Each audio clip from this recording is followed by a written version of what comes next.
debt she couldn't afford. The Mafia boss saw everything. The pen was in her hand. The contract was on the table. The man sitting across from her hadn't raised his voice once. He didn't need to. The bruise on her wrist from 40 minutes ago in the parking garage said everything his mouth didn't. Sign it, Wren, or Callum is in foster care by Friday. She looked down at the document. Marriage contract. Her name printed beside a line that would erase everything she had left. Her hand moved toward the page. She didn't see the man watching through the glass panel of the office door, but he saw her, and he saw everything. Wren Callister was about to sign her life away to a man who spent 2 years engineering this exact moment. And the man watching from the corridor is the last person in Memphis. Subscribe and hit that bell, because this story goes deeper than you think, and you don't want to miss what's coming. Wren Callister was 25 years old and running on nothing. Her mother, Isla, a Memphis jazz musician with a voice that could quiet a room and hands that made a piano sound like a conversation, died when Wren was 19. Her father disappeared a year later. No insurance, no savings, no family. Just Wren and her 17-year-old brother Callum in a rented apartment on the south side of Memphis, surviving on double shifts and the kind of stubbornness that looks like strength until you get close enough to see the cracks. Wren wasn't weak. She'd raised a teenager alone since she was 20, kept the lights on, kept him in school, kept food in the fridge through a combination of housekeeping shifts at the Peabody Hotel and sheer refusal to quit. She was exhausted and broke, but she was standing. And sometimes standing is the bravest thing a person can do.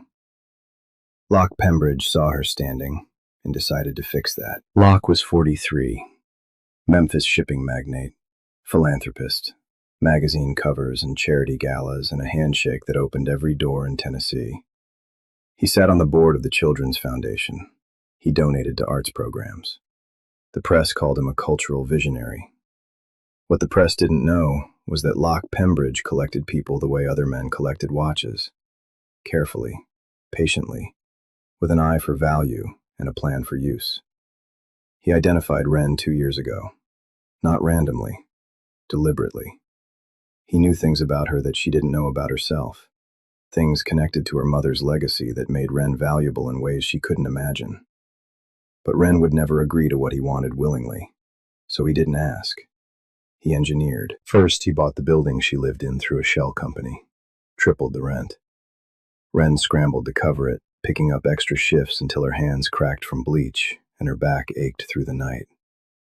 Then he called in a favor at the hotel management company. Wren was terminated. Restructuring, they told her. Every application she submitted after that went nowhere. Every callback she expected never came. Locke's connections touched every hospitality company in Memphis, like invisible fingers pressing doors shut one by one. Within 8 months, Wren had no job, no savings, and a rent bill she couldn't meet. Callum needed school supplies. The electricity was 2 weeks from being cut. She was drowning in slow motion, and she couldn't see the hand holding her under, because that hand was wearing a silk glove and smiling for cameras across town. Then Locke appeared. Not as the man who'd destroyed her, as the man who could save her. He came through a mutual connection, a woman at Callum's school who happened to be on the board of one of Locke's nonprofits. A meeting was arranged. Coffee. Locke was warm, attentive, concerned. He offered a solution, a marriage contract. Not romantic, he assured her. A partnership. Sign it and Callum gets a full scholarship to a private academy. Sign it and the apartment is secure. Sign it and the financial pressure disappears.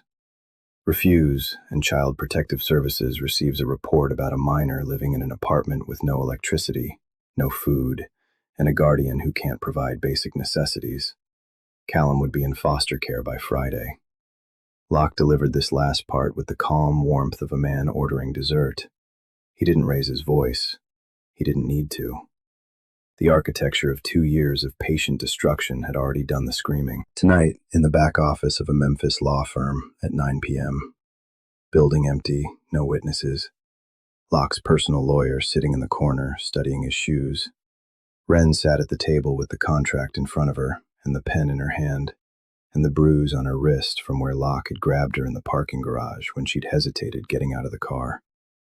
Her hand moved toward the signature line. The door opened. Thane Maddox walked in like the room had been waiting for him. 36 years old. He ran Memphis's underground with a stillness that made dangerous men leave buildings. He didn't posture. He didn't perform. His silence carried more weight than other men's weapons. He was in the building because his fixer was handling a property transfer on the floor above.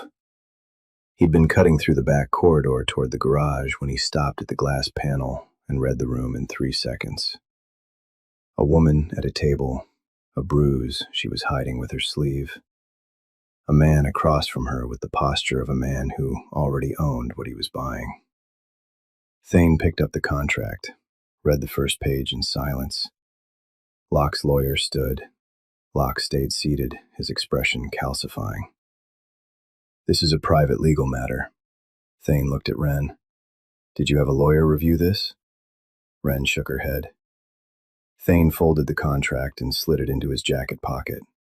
"She will now." Locke stood. The room compressed. Something dangerous flickered behind his philanthropist's smile. Thane met it with nothing, just flat, steady eyes and the energy of a man who had never once in his life needed to prove he was serious. Thane turned to Wren. He didn't grab her. He extended his hand. Open, palm up. "You don't have to stay in this room." Wren looked at his hand, looked at Locke, looked at the bruise Locke had left on her wrist. She took Thane's hand and stood.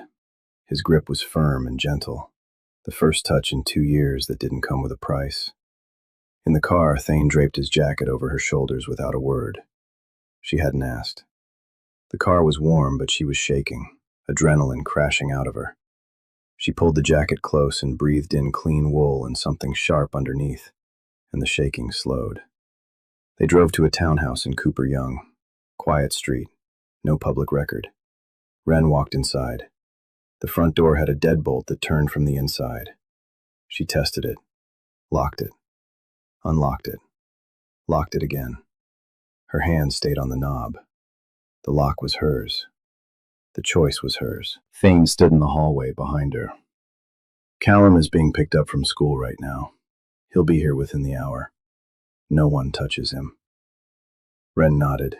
She closed the door, slid to the floor with her back against it, pressed her palms over her eyes, and for the first time in 2 years, the door was locked from her side. Callum came through the door 53 minutes later, confused, scared, a 17-year-old boy with his sister's stubborn jaw and their mother's eyes. Wren held him in the hallway and told him they were safe. She didn't explain everything, not yet. She just held him and let him believe it, because right now, believing was the only thing keeping either of them upright. That night, after Callum fell asleep in the room next to hers, Wren tested her bedroom door again, locked it, unlocked it, left it open. She stood in the frame listening to the quiet of a house that didn't feel like a trap, and tried to remember the last time silence hadn't made her flinch. Thane arrived the next morning. He sat across from her at the kitchen table with a folder, while Callum ate cereal in the other room, earbuds in, temporarily insulated from the weight of what was happening 10 feet away. "I've been tracking Locke Pembridge for 5 months, Thane said. "Not because of you, because his shipping containers don't match their manifests. But that contract you almost signed gave me a new thread." He opened the folder. Wren leaned in. The marriage contract wasn't just a legal binding. Buried in 14 pages of dense legal language was a clause granting Locke full power of attorney over Wren's inherited estate. Wren stared at the words. "I don't have an estate." "You do." Thane laid it out. Her mother, Isla Callister, had placed her entire music catalog, original jazz compositions spanning 20 years of work, into a trust before she died. Wren was the sole beneficiary. The trust activated when she turned 25. Her birthday was 6 weeks away. The catalog was worth an estimated $12 million in licensing revenue: film, television, streaming, live performance rights. Isla's music had never stopped being valuable. It had just been waiting for Wren to be old enough to claim it. Locke knew. He'd tried to acquire the gold. Every offer was rejected by the trust's executor, a retired attorney in Nashville who'd honored Isla's wishes to the letter. So Locke built another path. 2 years of patient destruction, the eviction, the job loss, the financial suffocation, all designed to force Wren into a marriage contract that would hand in legal control of the catalog the moment her birthday arrived. The $400,000 debt Locke had dangled wasn't real. There was no debt. There was only a man who wanted a dead woman's music and was willing to erase her daughter to get it. Wren sat very still. Her mother's compositions. The songs she grew up hearing through apartment walls. Melodies she could still play from memory. Every note, every pause, every breath. Isla built into the music like punctuation. Locke hadn't just come for Wren, he'd come for her mother. And that shifted something inside her that fear alone had never been able to move. "What else?" she said. Thing pushed the rest of the folder across the table. They worked through the day and into the night. Thane sat across from her, reading, never hovering. At some point he brought her coffee without being asked. She looked up. He was already back in his chair.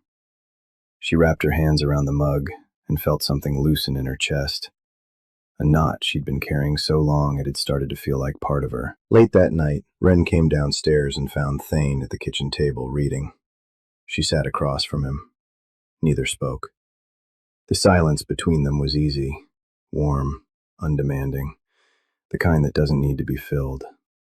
She caught herself studying his face in the lamplight, the way his jaw held tension even at rest, the way his eyes moved across the page with patience. She looked away before he noticed. He noticed anyway, said nothing. The next afternoon, Wren found the piano, an old upright in the living room, pushed against the wall like an afterthought.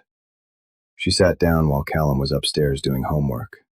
Her fingers found the keys and she played one of her mother's compositions from memory. Slow, aching. Every note a conversation with a woman who wasn't there anymore. Halfway through, the grief hit so hard it stopped her hands. She pressed her palms flat against the keys and sat there, breathing, trying to hold the pieces together. She looked up. Thane was standing in the doorway. He didn't speak. He didn't come closer. He leaned against the frame and nodded once. Like the music mattered. Like her pain mattered. Like she didn't need to finish if finishing cost too much. Wren looked back at the keys. She didn't finish. But she didn't close the lid. 2 days later, Locke appeared on the evening news. A charity fundraiser at the Memphis Country Club. Golden smile, firm handshake. The mayor on one side and a state senator on the other. The anchor called him one of Memphis's most generous cultural patrons. Wren watched from the safe house couch. Something crystallized inside her. Not broke. Crystallized. The man on that screen was about to steal a dead woman's music and dress it up as philanthropy. He wasn't powerful. He was a costume with nothing underneath. She wasn't the broken one. He was. She went back to the documents, deeper this time, and the floor gave way. Locke's shipping operation wasn't just commercial cargo. His containers were moving counterfeit luxury goods through Memphis port. $40 million annually in fake products distributed through shell retail stores across the South. His partner was a corrupt customs inspector named Devereaux, who pre-cleared Locke's shipments so they bypassed inspection entirely. But 3 months ago, a container was misrouted to the wrong warehouse. A dock worker opened it and found crates of falsified customs declarations and import licenses. He reported it. 2 weeks later, he was found dead in the river, ruled a drowning. Thane's people had recovered copies of the documents before they disappeared. Wren closed the folder. She stood up. She walked into the room where Thane was reviewing port surveillance and set the documents on his desk. "My mother spent 20 years writing music that made people feel something," Wren said. Her voice was low and steady and shaking at the edges. She died broke because she gave everything to the art. And this man who has never created a single beautiful thing in his life, wants to take it and use it to wash money from a smuggling operation. The steadiness broke. Everything she'd held in, The isolation, the fear, Callum's confused face, 2 years of doors closing one by one, came pouring out. Not a scream. Words. Specific, devastating, unfiltered words that had been locked inside her long enough to fossilize. Thane didn't move. He listened. When she finished, raw-voiced and trembling, he said, "Good. You have a voice. Use it." Wren wiped her face, her jaw set. "I don't want him dead. I want every person who ever shook his hand to see what he is. I want him to lose his name, his money, and his freedom. And I want my mother's music back." The Memphis River Arts Gala, 3 weeks out. An annual black tie event at the Orpheum Theater, where Locke Pembridge was being honored for his contributions to Memphis cultural preservation.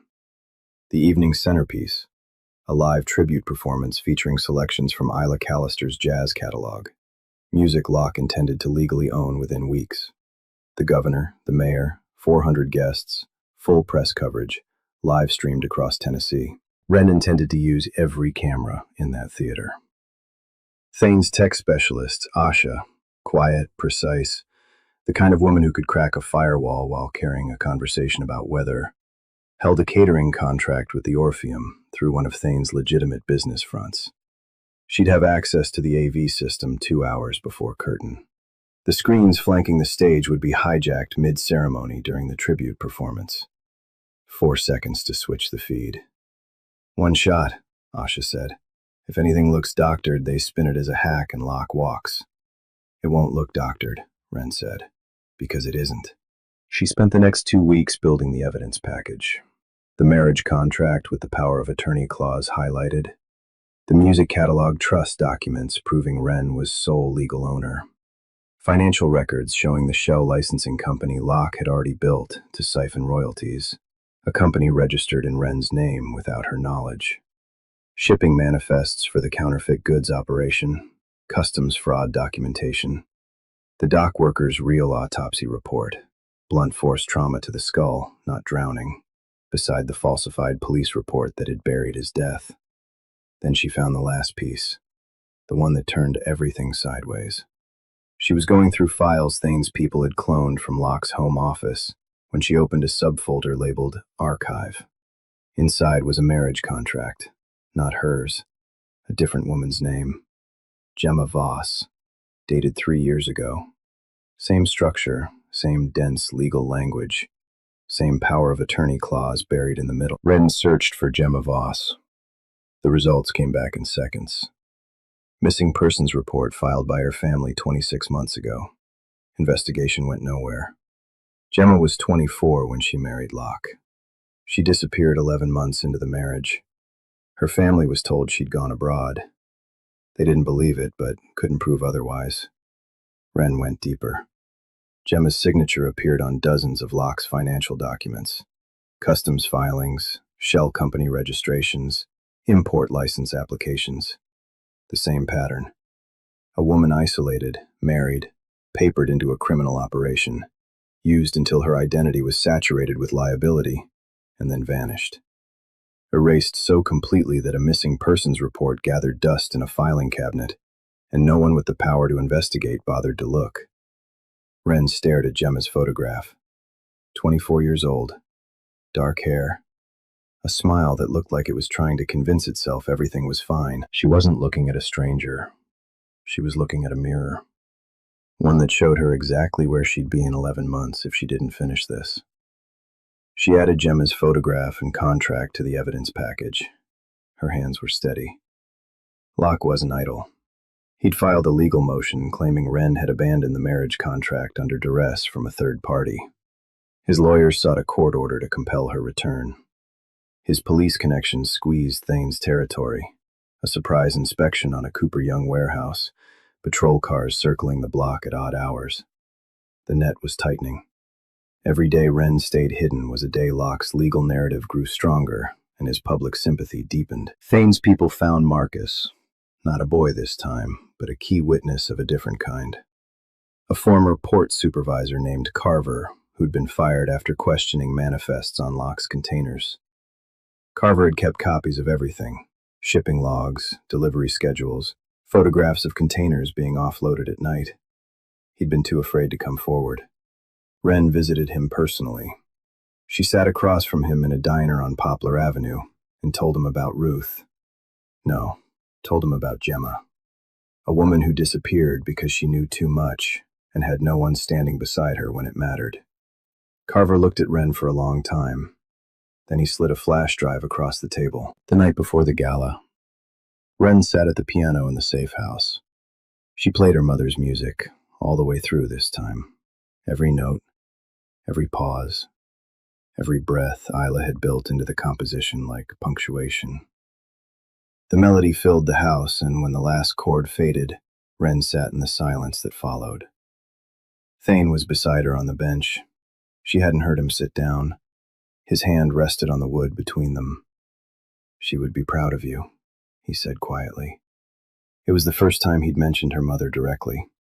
Wren's eyes filled, her hand closed over his. They sat at the piano in the dark, holding on, saying nothing, until the grief passed and something warmer settled in its place. Morning of the gala. Wren dressed in silence.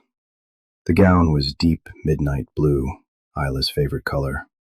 Not decoration, armor.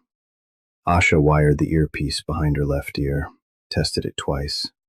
Callum was safe at the townhouse with Thane's people. He'd hugged her before she left and said, "Make them hear Mom's music for real this time." She'd held him tight enough to feel his heartbeat against her ribs. Wren walked downstairs. Thane was waiting. Dark suit, no tie. When he saw her, he went still. He didn't compliment her. He looked at her like she was the most dangerous thing in Memphis. She almost smiled. The Orpheum Theater. Gilded ceilings, velvet seats, 400 guests holding champagne with practiced elegance. Press cameras lined the mezzanine. Wren entered on Thane's arm. The whispers started before they reached the aisle. People recognized him. People recognized her. The woman from Locke's legal filing, the one who was supposed to be unstable, fragile, hiding. Instead, she walked through that theater like the music about to fill it had always been hers. Because it had. Locke saw her from across the lobby. His champagne glass paused midair. The mask held, barely. He crossed toward her, composure reassembled by habit. "Wren, darling, I'm relieved you've come to your..." Thane shifted his weight. The sentence died. Wren looked Locke in the eye. "You stole my mother's music.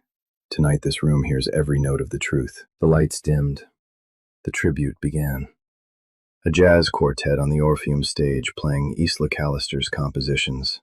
Live, beautiful, aching with the ghost of the woman who wrote them. The screens flanking the stage displayed photographs of Memphis's musical heritage. Locke stood near the front, basking in applause meant for a dead woman's genius. Mid-performance, the screens flickered, went dark, came back with new content.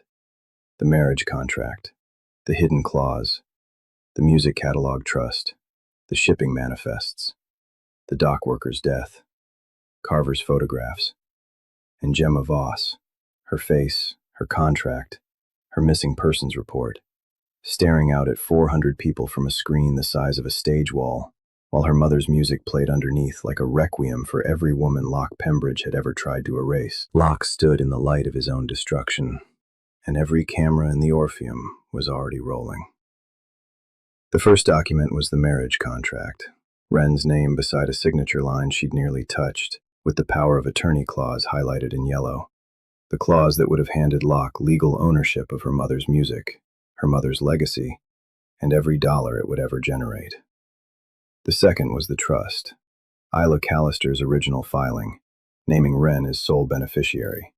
Beside it, the shell licensing company Locke had built to intercept the royalties, registered in Wren's name without her knowledge, designed to make her the face of a theft she'd never committed. The third was the shipping operation.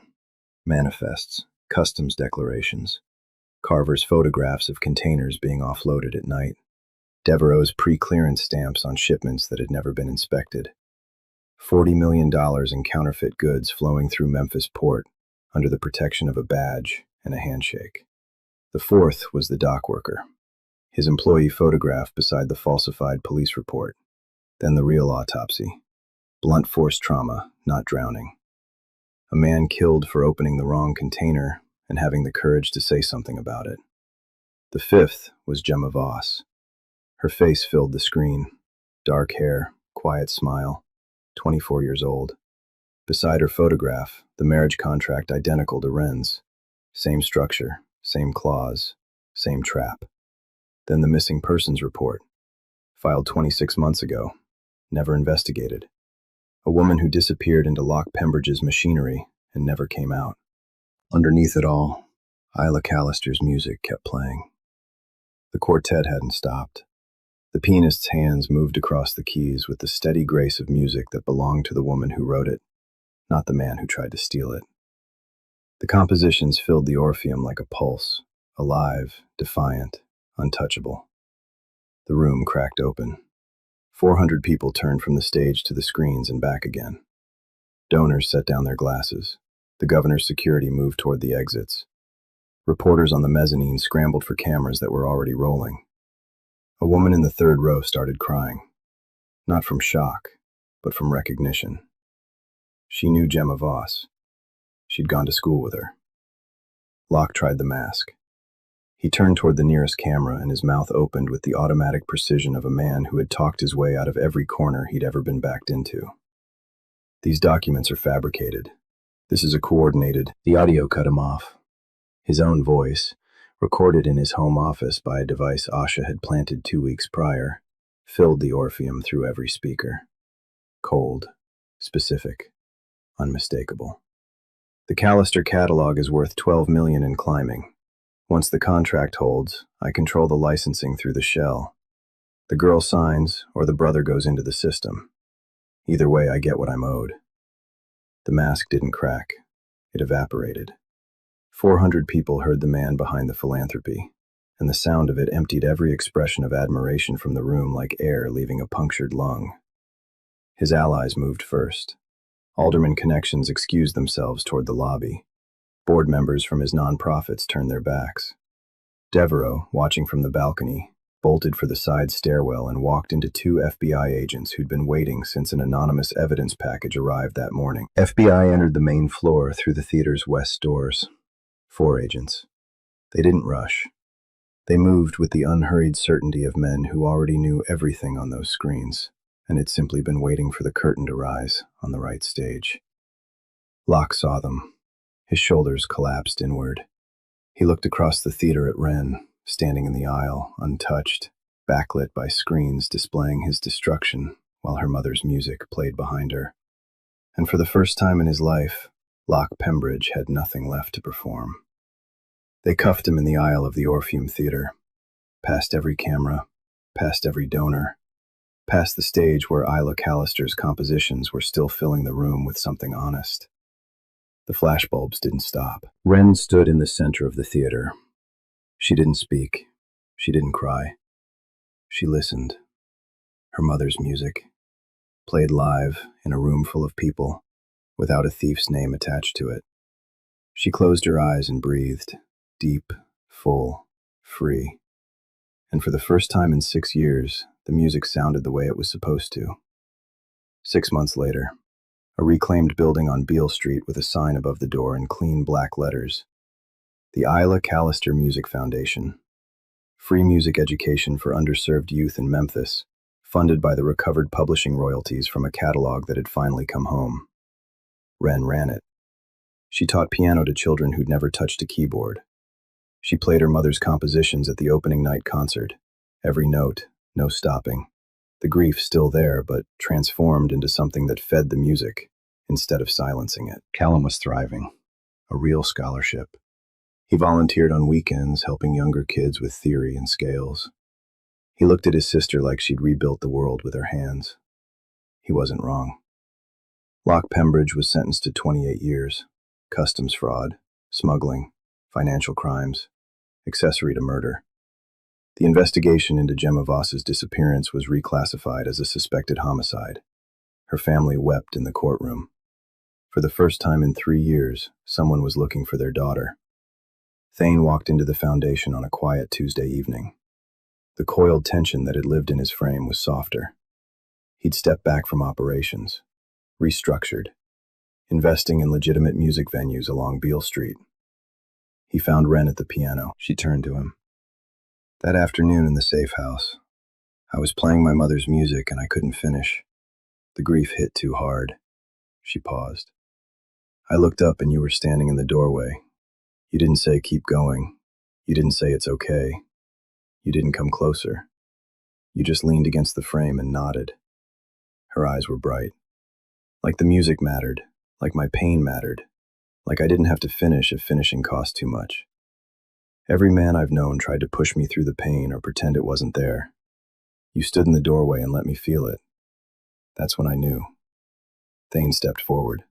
Wren closed the distance. The kiss was hers, her choice, her timing. Not because he saved her, because he showed her she could save herself.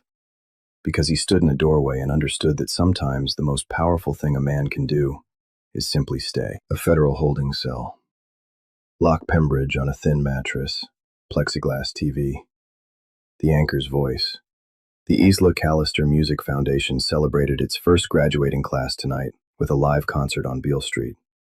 Founder Wren Callister dedicated the performance to her mother's legacy and to Gemma Voss, whose case remains under active federal investigation. Locke stared at the screen. His hand found the remote. He pressed the button. Darkness. Silence. The kind that doesn't lift. He sat in it, and he lived with it. If this one hit you somewhere unexpected, you'd play on opening night. Share this with someone who needs to hear that the contract you that bell and be here when the next story drops.